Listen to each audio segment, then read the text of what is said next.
If you enjoy Gaeilge Weekly, want to begin feeling truly confident speaking and using the Irish language, don't forget to become a Learn Irish Online member today. I'm not going to bore you with the details of it. The membership contains so much that we'd probably be here all day. What I am going to say is head over to patreon.com/Learn Irish Online and sign up for a free trial today. If it's not for you, you can cancel anytime, but last year 92% of all signups continued past their free trial because it immediately helped them with their confidence as Gaeilge. How? By getting them using the language from day one and not just teaching token phrases or outdated proverbs. So sign up today at patreon.com/Learn Irish Online or on the Patreon app to start speaking real Irish with real confidence.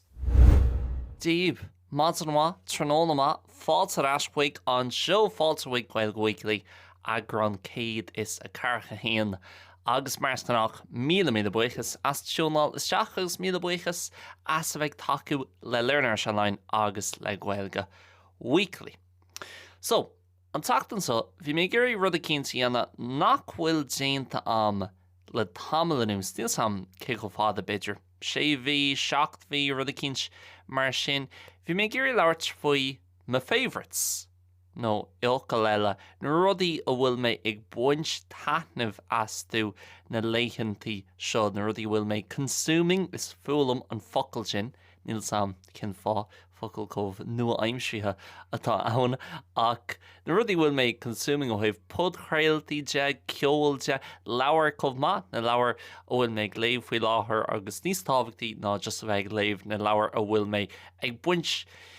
taitneamh is spré asú agus cumála sin telefís, YouTube, chlár na fásnéise agus na caithhreimsere atá ar siúla. Me seo rud atá déanta an beidir trí nó ceithre ó ribh seo ar Gaeilge Weekly agus is maithla mé dhéanamh ó an go ham agus dul tríd agus beagnaí na appreciation ó thuirt nó a haspáint dus na rudaí a bhfuil ag déanamh mo héal léithúil níos éasca agus níos taitneamhaí comh maith. So, mar eall gur podchrail muds, bhí mé gurí tús chuir leis an EAGRÁN seo ag labhairt faoi fudchrailtaí agus, an an lista atá os mo chóir Jenna rudí seo agus Jenna favourites mar dear fá. Tá siad socht ar friúil ó or dhearnach a rinne mé an tagrán seo nó an sais EAGRÁN seo. A gan dás cean amháin, rud amháin ó podchraile amháin atá ar an lista neo agus gan dát bhí sé ar an lista an or dhearnach a rinnemuds an seo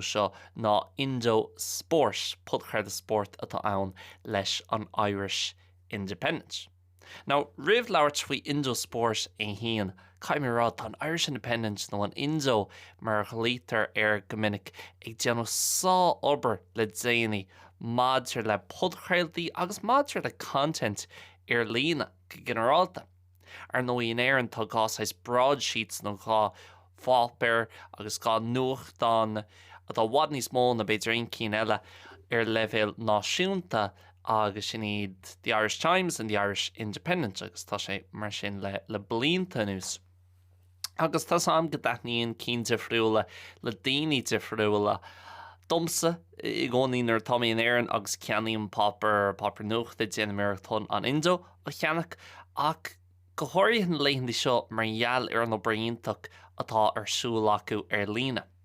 Máid na podchrailtaí thart a gábh líonóin thosaí siad podcast network really. Hosted déanamh a lán in-house podcast so the cean amháin acu ar sport, Indo Sport. Tá cean eile dar bhanam the Indo Daily agus bíonn siad ag labhairt trfa ceapan 5 nóid 10 nó 5 nóid gach lá faoi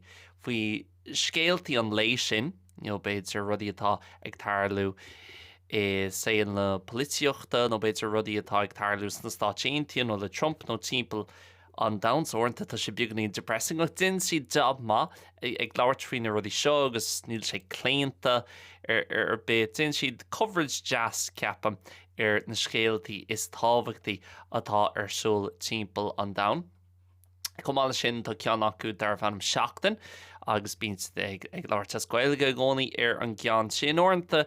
faoi rudaí a bhain leis an Gaeilge agus orintanta just faoi rudaí ag tarlú timpeall na hÉireann agus timpeall an down nach bhfuil léon buint ar churba acu leis an danga. Cumála sin tá ceann ar bhran money talks agus bíonn ag tuairt sais financial advice nó chorla ó thaobh airgid de So tá neart cín eile chomá agus even me sin ghfuilsáis podchail nó network de podchailtaí nó líonrar de podchailtaí déanta acu in-house ceapan go mbíonn siad ag taifnú gach ceann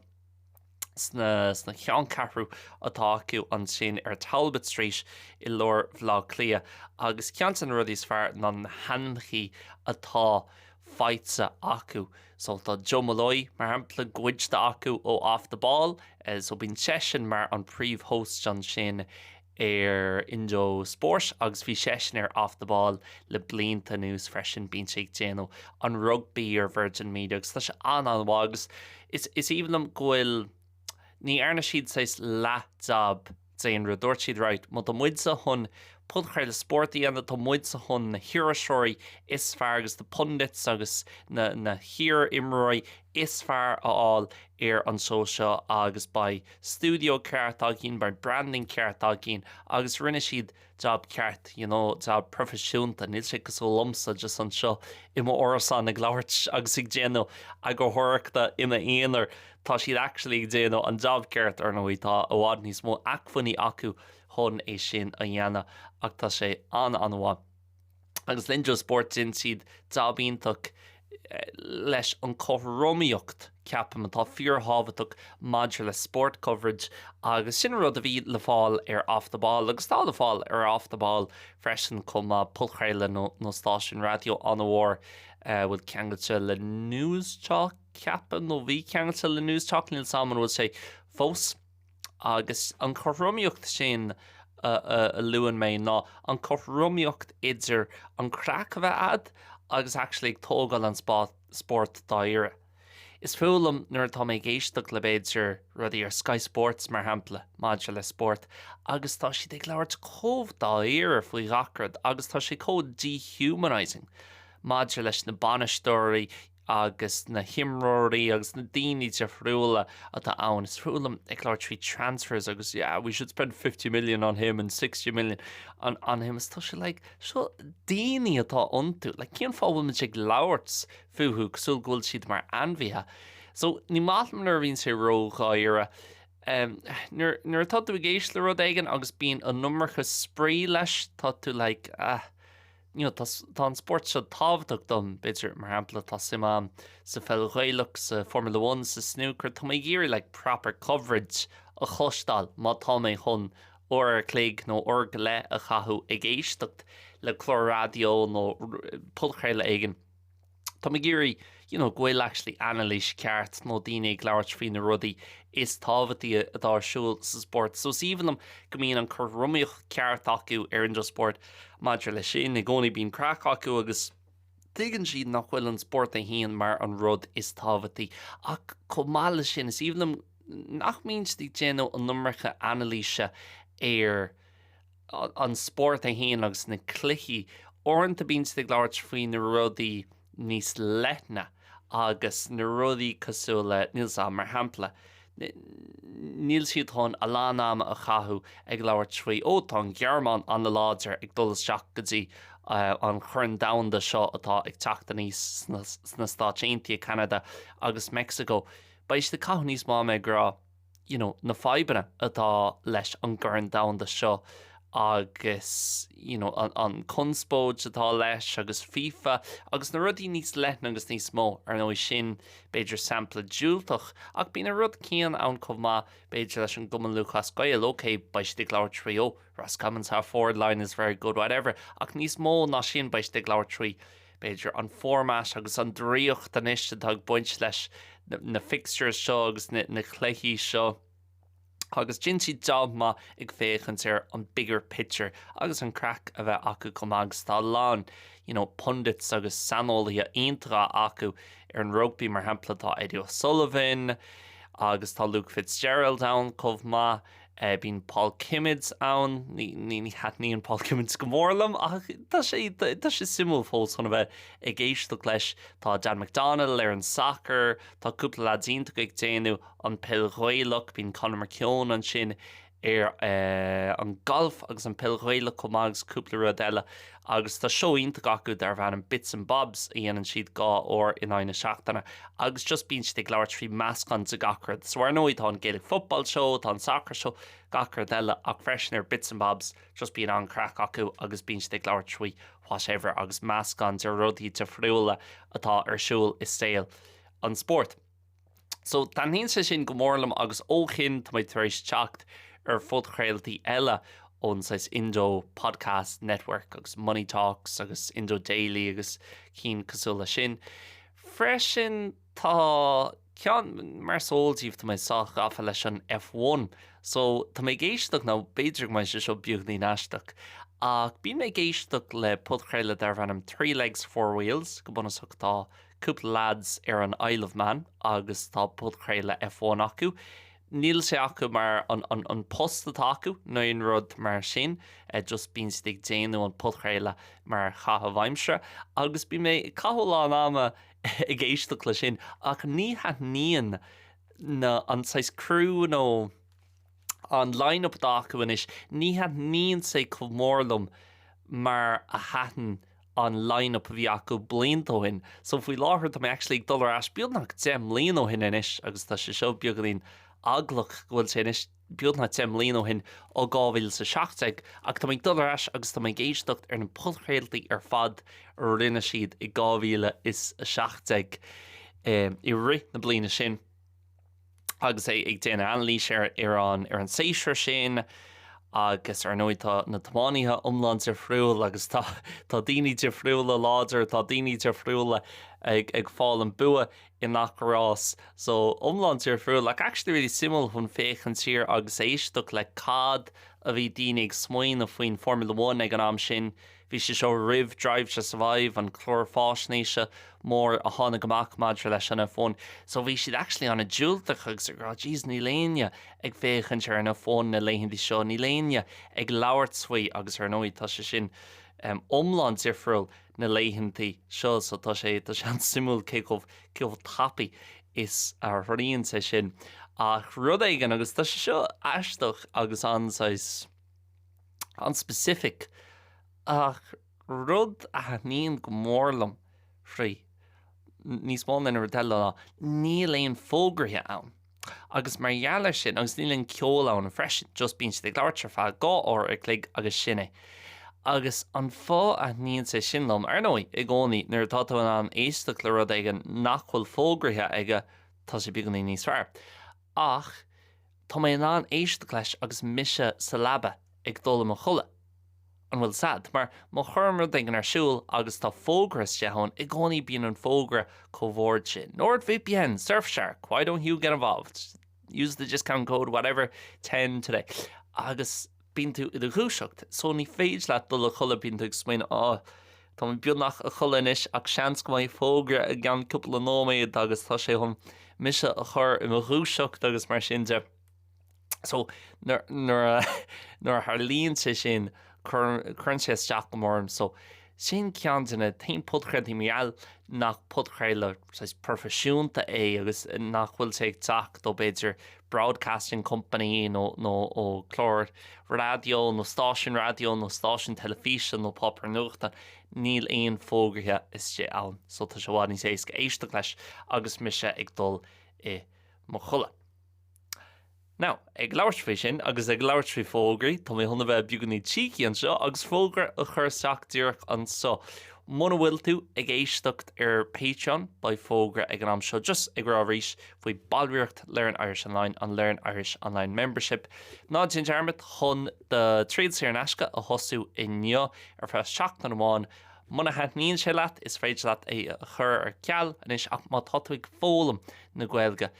ba chlóriú ar Learn Irish Online agus an membership an sin ar Patreon ba sé mar an chéim is mó ultú chun tógáil chun fíor bhuiín a bhaintsamach ag labhart agus ag tuiscint na Gaeilge. Té go patreon.com/Learn Irish Online nó cuairtaí Learn Irish Online ar an app Patreon.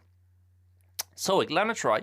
chuig rudí eile seachas pudchréaltaí ceol le léithintí seo caiim mé adháil ní mé géisteach le mór an ceol. Cig míon na gafa nó cig rá mé gafa le ceol rih seo. Níl sam bitar nach chfuil an támam, a tá an támam ní mé ruach an nóg na leon seo, ach níl sé just mar chuid mo gnáthh gach lá na leon seo. Ní mé ag cathú mór an ama leis na clúsán na seach agus ag éisteach le beagnaín indie, no beagnaín rock, no beagnaín whatever. So tá mé géirí sinna afra agus bhí sé actually just ar madin nuair bhí méid scríomhach an lista seo agus ag smaoinú ar na rudaí atá siúil an faoi láthair.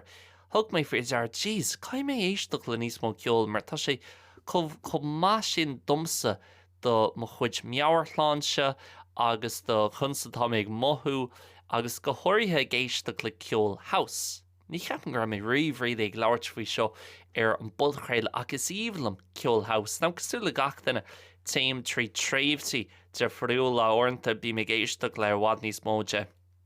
Whatever, Oasis, Arctic Monkeys, Kasabians, UK indie rock, orintanta bí mé géisteach le lán ceol éireannach agus orintanta bí mé géisteach le meascán sa gacrod ach le blianta nús bhí mé gafa le house agus actually bhí mé im DJ ar fad tamil agus sin rud sais ba mé teag labhairt faoi cathbhaimsre níos déine ach sin rud a bhrálum fiú ráisiir ag pointe éigean agus béidir níos déine am lína tá mé chun decks a cheannach ar ríis. Mar tá cean am nó DJ controller am an sios ar orsan ach níos é gulper comá na líon seo tá sé soch sean so ceapan go mé chun cean nua a cheannach agus fiú ráisiir an passion sin agus ar an gathbhaimsre sin agus íblam bheith an DJ agus mixing agus choirí le house, beginning tech house, beginning disco house comá ach house éigent, size house i gcónaí. Sílim ceol house is cumlam faoi techno, ní leon sim am techno tá sé róghorcha domsa ach house tá sé go bhís agus cúpla lyricí is sin chomh má agus go háirithe ag an am seo sin bhlíon go háiríonn an seo sa Spáin agus an grínig taithna bhar nói taithníonn sé fiú níos móla mar tá lán summer vibes a gceist agus a bheith tíomh muo agus peace and love and feeling good agus do rudí cosú le sin. So tá mé géirí fiúrás ar sin gan dáis ag pointe ag an beidir go gaithí mé an nacht beagnaín taidse a dhéanamh ar DJ controller agus cin cheann be ceartm ceannach mar bheith sim an bhharm is sin. So cai mé éisteach níos mó house agus bhí méid féchant an rud a dhéanam seo ar Spotify ná tá playlist am le haid gach bliain. So tá cean am thosaí mé i gábhfuil cuaiteag so níos mó na 10 mbliain ó hin inis, Jesus, cúil tapí is a híon an tam. Ach thosaí mé cean i gábhfuil cuaiteag agus an ceol nó gach áran ar rá mé géisteacht lo go minic ar gábhfuil cuaiteag chuir mé sa playlist sin iad. Is cuma más rud é gur áran nó na 8 nó na 7 nó na 60 agus na Beatles a bhí ann, más rud é gur mé géisteach leis go minic sa bhlín sin i gábhfuil cuaiteag chuir mé leis an lista sin é. Agus rud céine le gábhfuil sa 6, 7, 8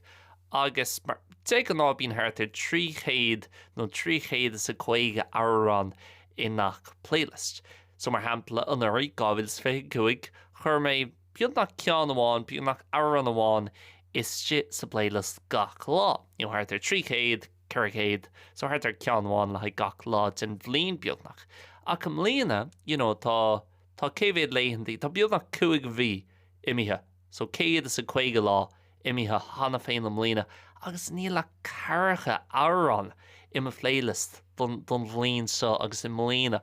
Agus tá mé sin is mór an troéis sin mar síbal me cheol agus níl mé géisteach le mór an ceol nua. So cai mé dullas seach tá Spotify ionach lei seo, Discover Weekly agus na playlist your friúlas a déanta detain agus curated for you agus UK new house music learnrod mar sin cai mé éisteach le níos móta sin agus tacht ar níos mar áran nua mar an feeling sin nuair tá áran nua ad agus tá níon sé go mór leat agus bíonn tú gcónaí dullar eis go Spotify agus chur an taran sin ar siúil fágan tú an taran ar siúil agus an sin tagan cean amháin nua an íos in na dhé sin.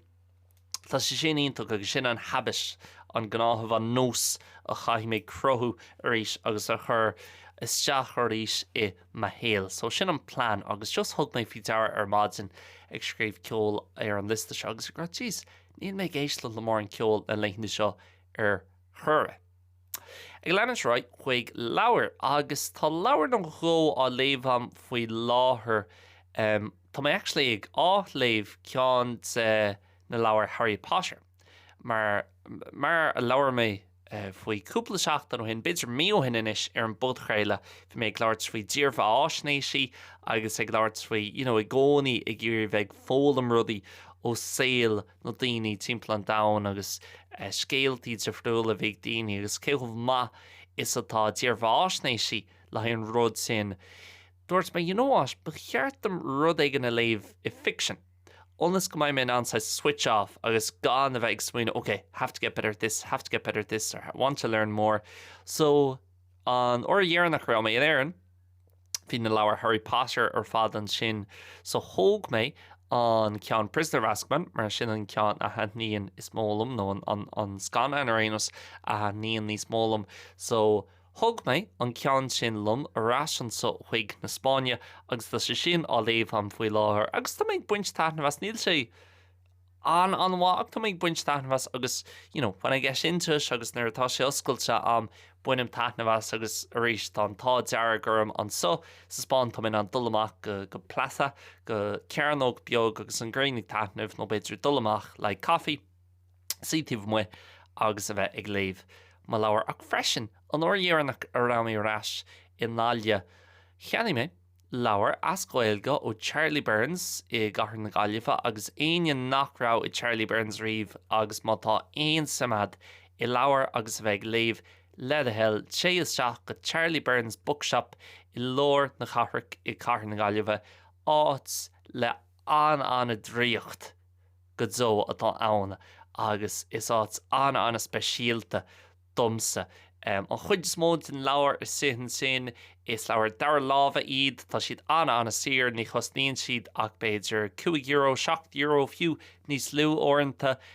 beidir gur cuimhin libh cúpla míohin an scéal a bhí an maidir le ag casú le Niall Quinn in Airfort lá clia. Well, actually, cheannaigh mé leabhar Niall Quinn gá lá roimhe sin I Charlie Burns ar bheith €3 agus luí mé an scéal sin leis nuair chasmid le céile in Airfort lá clia. So is áit an speisialta agus beidir más rud ag gceannaíonn tú leabhar ó dhuine éigean tá tú chun búla leis an duine sin I cúpla lá in dhé sin agus má tá tú nó má tá sé bh géirí an scéal sin chlustáil térás chuig túsmína saona ceapan bhí an tagran sin le fáil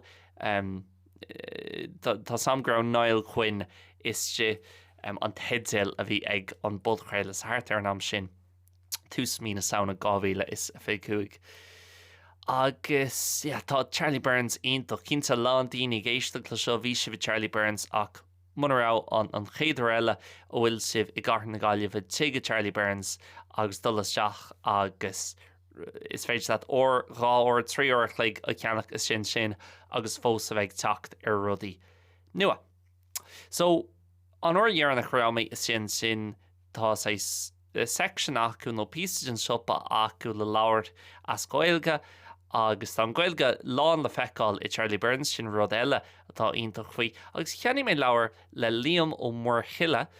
iiriseoir nó ní iiriseoir a bhí ann ceapam fille a bhí ann ó churcaig agus tá Gaeilge na múna go mar chas sé a lánáma I ggur go gcuimhne sin an Ghaeltacht I gConnaí Chuirí agus rinne sé an Camino, El Camino de Santiago an sus sa Spáin, well, idir an rank agus an Spáin I 2015 agus scríobh sé leabhar faoi agus scríobh sé sais díalán faoi gach lá ag do lónát so agus náit seo chas mé leis an duine seo agus an tanamatáir nó Ilithroch Pín agus cilíonn sé sin sais Pen Pilgrim. Mar pilgrim sin an tanamar nói ar na daoine a bhíon ag dul nó Peregrino as an Spáinis a bhíon ag déanú an Camino. So dúirt mé well, rud éigean a bhainean leis an Spáin, rud éigean a bhainean leis an Camino, agus scríobh as Gaeilge chaithfí mé é seo a ceannach. So tá mé I lór an leabhar sin ag buint taitnamhas chaithfí mé lean an tráid leis ar nói ach ní le deafar, so písa le písa tá mé lean an tráid le sin. Mar sóiltíomh má tá sé bh géisteach leis an bud chéile le cúpla bliana nús. Níl mór an simam sa telefís, ní bhín méid féchant ar mór an telefís, níl Netflix am. Tá Amazon Prime am ach ní bhfuin na músá jazz just tá sé mar tá Amazon Prime am le haid. Na orders agus onas go maiid an delivery, onas go maiid seachadú sir an asca agus ceapan bhfuil Amazon Prime sais mar chuid den díl sin. So, ní bhín mé rilí féachtar mór an ach táimig féachtar beagnaí de Better Call Saul faoi láthair. Mar an tain srad telefís rilí Netflix atá críitne am agus déchnair agus bhain me taithna bhas bín Breaking Bad. Ar nó tá Better Call Saul mar an spin-off de Breaking Bad. Agus, ní léon rud eile feiciam ní acha mé riomh Ozark, nó Mad Men, nó na documentaries de friúil a bhí nig teacht amach faoi Madeleine McCann is cuimh an bhí sa sin an bhór cúpla bliain ó hin beidir ri COVID agus na cín eile tá siad caiilte amanis. Cad eile bhín daoine ag fégan dearthú Game of Thrones, níl sé sin feicia am nó The Wire, nó aonar mar sin. Níl siad feicia am, níl Star Wars feicia am, níl Star Trek feicia am, níl Indiana Jones feicia am, níl mór an simam is gan agus I telefís. Ach le Breaking Bad thusaí méid féchant ar blintó hin agus gosúla a lán daoine hits mé an rá leis tá sé feiciad strudaí ó an isam. So níl simam sa telefís just tá simam I Breaking Bad agus tá sásta chun féchant ar an rud céanna a ríist is a ríist in áit a bheith ag féchant ar rud éigen nua. So tá mé beagnach críitne le Better Call Saul. Níl sam cin fá a dan mé an méid sin am a rih Better Call Saul a thosú. Ceapam gur thula mé rud nó cho nach rá sé róhá agus grá sé beagnaín máil ach actually domsa tá sé anhá agus beagnach chomh má ná mar tá Breaking Bad tá sé anhá. So níos sécréitne an fós tá shrag le fácam tá mé ceapan lehhealaigh tríd an cúgu seo agus é tanú go mór leis an gcuid eile. Te an anar tá mé os cór na telefíse bíon méid fécinn ar YouTube agus ar YouTube sais meas gan rudí a lá sin na polchréaltaí a luí mé rih seo bíon méid fécinn tarthú leis an físeán ar YouTube níl sam tá sé sin beagnaí eisteach beidir cin fá a bhfuil muid géirí féchint ar fud chréile chomh má ach sin rud atá anna mór inis daoine ag féchint fiú ar YouTube ar an fón ag féchint ar na daoine ag labhairt agus an polchréile ar siúil. So orintanta bíon méid féchant ar sin cúpla travel YouTubers comach so le Sabbatical agus Simon Wilson ach ní go minic. Just bháim go ham an teachtans catsa bhí mé gafa le Sky News mar nói tá rudí ag tiit meas a chéile a ríis. Is sastanil sin bolatíocht ach tá sé deachar an féchant ar sin comá mar tá sé comprónach an slí agus an tro bhfuil gachrad ag dul hall an sin. So tá méid déanamhéireacht é sin a cheachant agus rud éigen a chur na steacharm comá orintanta ar Sky News. Cé go mín sé anna drama túil agus anna simú agus by-elections agus leadership races agus dispensing signatures agus rudí mar seo. Like, ní é sin cad atá gceist leis an polítíocht. Polítíocht agus na rudí táhaití sin saoil na daoine agus na rudí táhaití gosú le tíocht agus airgid agus taxes agus rudí mar sin ní na rudí táhaití ní by-election an so nó támatón an rud seo a athrú leis an voting format. No, atá sam go na rudí sin tábhata go ach orintanta ar Sky News bín stig labhairt I malach níonanta sé bit an cosúla sport